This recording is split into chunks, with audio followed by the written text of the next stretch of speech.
Hey guys, welcome back to 3 Generations Restoration. We got a self-priming, self-shut-off sediment bowl here. This will fit any 20 series, any 30 series, anything from John Deere 50 up to John Deere 70. I'll put in the description any tractor this fits, but we're gonna rebuild this thing. We're gonna disassemble it, thoroughly clean it. I got a kit for it, and we're gonna paint it because the tractor did just get painted. And we want this thing to match the tractor. So as you can just see there, we had a lot of debris come out. So let's get to rebuilding this thing.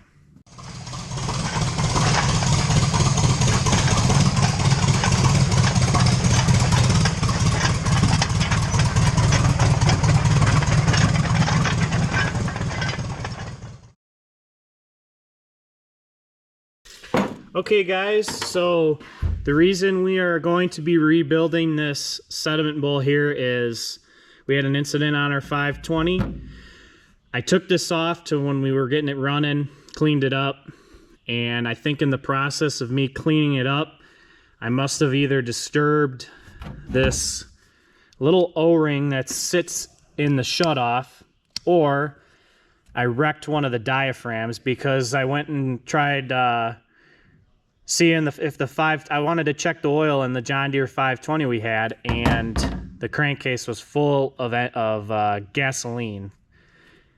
So that's a good indicator that something's wrong with this, because this is the only thing between the gas tank and the engine crankcase. So we're gonna go ahead and rebuild this thing. So I'll give you a step-by-step process. So first thing we're gonna want to get is a regular screwdriver. Okay, so I've had this part before. Now, you guys may have some issues with these screws. I shouldn't, because I've had this apart, but all it is are 6 regular screws here that we're gonna take off.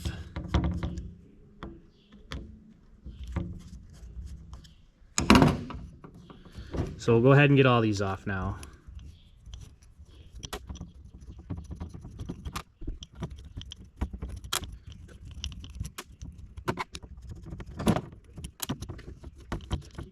Okay, so we got all the screws out. Just to make it easier when we put it together, make sure that we're clocked the way we were, I'm gonna go like this. That way I kind of know, where this top piece used to go. So we're gonna take this off. And here is our first diaphragm. So we're gonna take this off, just like that, set it aside. Now there's gonna be a little chunk of metal here that you're not going to want to lose, because this is pretty much your on-off check valve that kind of rides in this bore here and is controlled by the diaphragm and the engine oil pressure. We'll get more into that when we get into this thing, so we'll set that to the side. Okay, I think the next thing we're going to want to do now is I'm going to get this inlet, or this is the outlet, and I'm going to get the oil pressure inlet and outlet and this little drain plug out. So that's just a 1/2 inch for the outlet. So we got this loose, so we'll set it aside. And I'm just going to use a crescent wrench on this, and we'll get this out. And I took a picture of how this was facing so that when I put it back together, I kind of know where it's clocked. And then we're going to take this out. This is just a little drain if you were to be servicing the tractor. This is how you would drain the fuel tank, because this comes directly from. So we got this off. What we're going to want to do now is we're going to want to try to get, I did not have this piece off here, so we're going to want to separate between this top and this bottom. So let's get it separated. Okay guys, so all it took was a little bit of blunt force. What I'm also going to do now is we're going to want to mark where this came off as well. So that way we kind of know where it came off as well. So we'll set this to the side. Now here is our other diaphragm. We're going to take that out. And this does not look the best. It does look like we do have a hole in it, so I don't know if you guys can see it, but there's a pretty large hole right there. So that is most likely our cause for fuel leaking into the crankcase. We are going to want to take this piece off here. We're going to set it to the side. Okay, so what we're going to want to do now is we're going to want to, there's a little clip in there. We're going to need to pop that clip out, release this spring, because we are going to want to redo this O-ring here. We got an O-ring with the kit, so let's get this Jesus clip out of here. These usually are a little, well, this one wasn't too bad, so we'll set that to the side. We'll take this off, and we'll take the spring out. If the spring will come out, it should. Yep, so the spring, and then we'll face that just the way it was. And our little check valve here, or fuel enter, I don't know what you would call this, the little nozzle here, we'll take this out. So we'll set that to the side. Now we are completely disassembled. So what I'm gonna do now is I'm gonna sandblast the hell out of this thing, get it nice and clean. I'm gonna clean all the parts, and what we're gonna do is we're gonna rebuild this thing. So I'll clean this and I'll be right back. All right, so we got everything clean now. We're gonna be assembling this now in the reverse order. We just took it apart with new parts. So I got the new fuel leakage O-ring. This goes on here. So we'll slide this bad boy down just like that. So when the tractor is not running, this is gonna shut, and this O-ring protects the engine from getting oil in it. So we're gonna slide it back up into the hole and keep it right there. And first thing we're gonna do is put the spring down, just like that. Next thing we're putting on is our keeper, and we're gonna slide that in, and then we're gonna get this Jesus clip back on.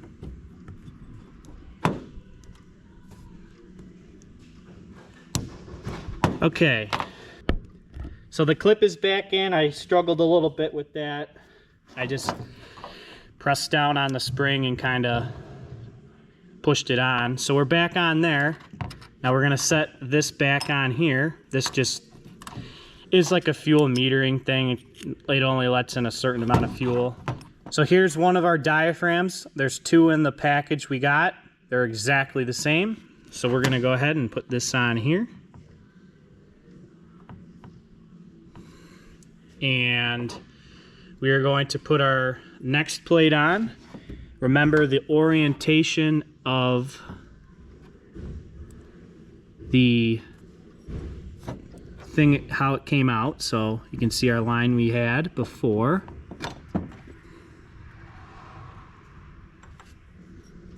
So we'll slide that right down there. So guys, what I just did was I started a screw, and that's gonna help us line this up way better. So we got the screw in, and we'll keep that there. So our first diaphragm is perfectly lined up. So we're gonna take that out.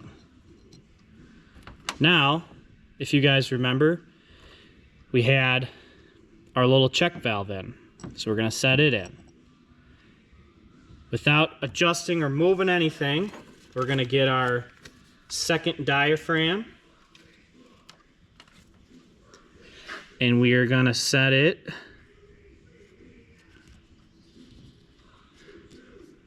might be easier to, yeah, we're gonna set it just like that. And we're not bumping anything. Now, we're gonna set on our top. You guys might be wondering what this square-headed thing is for. This is just your manual fuel on-off. So normally this is shut, but when you wanna prime the system, you wanna push this down, and this actually pushes down on the diaphragm. So we're gonna line this up the way it came off. Okay guys, with a little patience, we are back lined up. So let's tighten all these screws snug.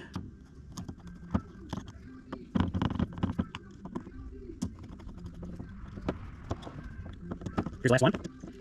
Okay, so we're all back together. Now I should be able to push down on the manual override and the bottom should open, which you guys can kind of see right here. It's opening and closing. That's exactly what we want. Now you may be asking, why do you always need this open? Well, you don't. Let's say you don't want it, you're primed. All you have to do is screw the thimble down and it tightens up, and you will not be able to self-prime this. So I'm going to tighten down the remaining screws and get some thread tape, and we will put in our plugs. So I'll tighten these down now. All right, so we got our first plug. We're going to put in our service plug. Thread tape's rolling around. This is just a 3/8 wrench. Oh, nope, 5/16. So we'll just use a crescent wrench. So we will tighten this down. Okay, so that's good. Let's go ahead now and put our fuel outlet in, which is right here. Put this in now.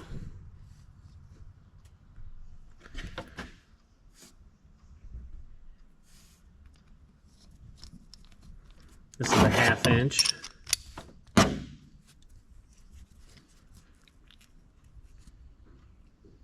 Okay, and now our oil. This one should not need thread tape. It is pipe thread.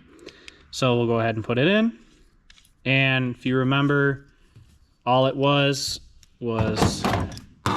pointing toward this way, just like that. So we're assembled here. I'll get the sediment bowl and we're gonna put that on now. Okay, so the final touch is the sediment bowl. So this just goes in here, cork gasket.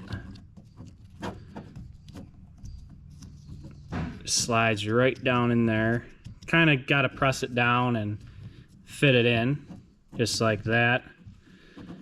And then sediment bowl and holder. Probably have to put the holder on before you put the glass on. Goes in these 2 holes here. And then tighten her up. There it is. Completely finished sediment bowl. So, like I said before, this will fit a John Deere 50, John Deere 60, 70. 70's got to be a gas.